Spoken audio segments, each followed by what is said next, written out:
جی السلام علیکم، کیسے ہیں آپ سب لوگ؟ خیریت سے ہوں گے؟ اچھا، آج ہم نے بات کرنی ہے، ایک ویڈیو بہت زیادہ انٹرنیٹ پہ وائرل ہوئی ہوئی، آپ لوگوں نے بھی وہ ویڈیو دیکھی ہوگی، میں نے بھی وہ ویڈیو دیکھی ہے، اور اس ویڈیو کو دیکھ کے میں تو بہت زیادہ پریشان ہوئی ہوں، جو کہ عراق میں ایک انسیڈنٹ ہوا ہے جس میں ایک شادی کے اندر جو ہے وہ بہت زیادہ آگ لگ گئی، اور جو ہے وہ تقریباً 119 کے 120 افراد جو ہیں وہ اس آگ سے جل گئے۔ اب دیکھیں کہ ہوا کیا، اس میں ایکچولی ہوا کیا تھا، کہ کس طریقے سے وہ آگ لگی تھی۔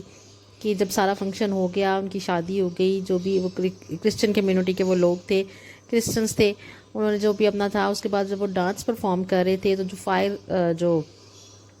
انہوں نے یہ چلاتے ہیں، فائر کریکرز چلاتے ہیں، جب وہ فائر کریکرز انہوں نے چلائے ہوئے تھے، فائر کریکرز حالانکہ چل کے بند بھی ہو گئے تھے، لیکن اس میں سے کوئی ایک آدھا جو ہے وہ کہہ لیں کہ فائر کا کوئی جو ہے وہ فلیم اوپر کو چلا گیا، اور اس نے اوپر جا کے وہ چھت پہ ٹچ ہوا، اور چھت جو ہے وہ ساری کسی سیلویج مٹیریل سے بنی ہوئی تھی، کہ وہ ساری کی ساری آہستہ آہستہ ساری کی ساری چھت پہ آگ لگ گئی، اور وہ جو مٹیریل تھا، وہ جو آگ لگی، وہ جو مٹیریل تھا وہ ایسے چھوٹے چھوٹے پارٹس میں گر گر کے لوگوں کے سروں پر گرنا شروع ہو گیا، اور دیکھتے ہی دیکھتے چند سیکنڈوں میں ہی جو ہے وہ ساری کی ساری چھت اور سارے کے سارے ہال کو آگ لگ گئی، کہ آپ دیکھیں کہ لوگوں کو وہاں سے بھاگنے کا موقع بھی نہیں ملا،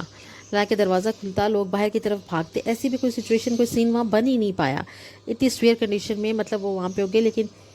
تھینک گاڈ کہ جو دلہا دلہن تھے وہ بچ کے، وہ کسی واش روم والی سائڈ سے یا کچن والی سائڈ سے کسی بھی طرح سے کچنز کی طرف چلے گئے اور وہاں سے وہ باہر نکل گئے، بٹ بے شک وہ لوگ بچ گئے، لیکن یہ ایک اتنا بڑا لاس ہوا ہے ان کا، ان کی فیملیز جو ہیں وہ پوری فیملیز، دلہن کی تو پوری کی پوری فیملی، آئی ہیو ہرڈ کہ وہ جو ہے وہ پوری کی پوری فیملی ان کی جو ہے وہ اس انسیڈنٹ میں ان کی ڈیتھ ہو گئی، ان کی ساری بہنیں، بھائی، ان کے کزن، ان کے ماں باپ، ان کے رشتہ دار، سب کی ڈیتھ ہو گئی، تو یہ بہت بڑا ایک لاس ہوا ہے۔ آپ دیکھیں کہ ایک اچھا خاصا انسیڈنٹ، ایک اچھا خاصا ایونٹ، ایک انسیڈنٹ میں تبدیل ہو گیا، ایک ہنسی خوشی سے وہ لوگ اپنا جو ہے وہ اپنی شادی اور وہ سارے جو بھی رسم و رواج تھے وہ کر رہے تھے، لیکن وہ کس طرح سے دیکھتے ہی دیکھتے وہ ایک ماتم میں ساری چیزیں بدل گئیں۔ اب اس کے بعد ہم لوگوں کی ایسے ترستی ہوئی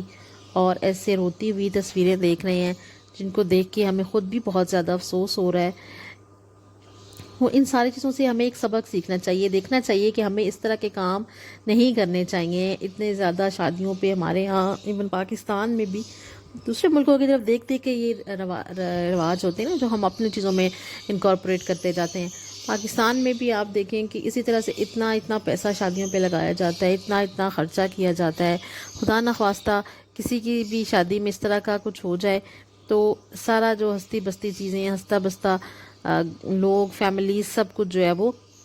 ایک ماتم میں تبدیل ہو جاتا ہے۔ تو ان چیزوں کو، نمود و نمائش کو ہمیں کوشش کرنی چاہیے، ہمیں خود اگزامپل بننا چاہیے، بلکہ میں تو یہ کہتی ہوں کہ جو زیادہ پیسے والے لوگ ہیں ان کو یہ اگزامپل سیٹ کرنی چاہیے کہ شادیاں جو ہیں وہ سمپل طریقوں سے کی جائیں، بجائے کہ اتنا ٹھیک ہے آپ اگر وہ کرنا چاہتے ہیں، آپ گھروں کے اندر چھوٹی جگہ پہ آپ انجوائے کریں اس کو، اپنا جو بھی ناچ گانا جو بھی آپ نے کرنا ہے، بھنگڑے شنگڑے جو بھی ہے، ٹھیک ہے، آپ کی ایونٹ سے آپ ان کو انجوائے کریں، لیکن اتنی زیادہ نمود و نمائش اور بڑے بڑے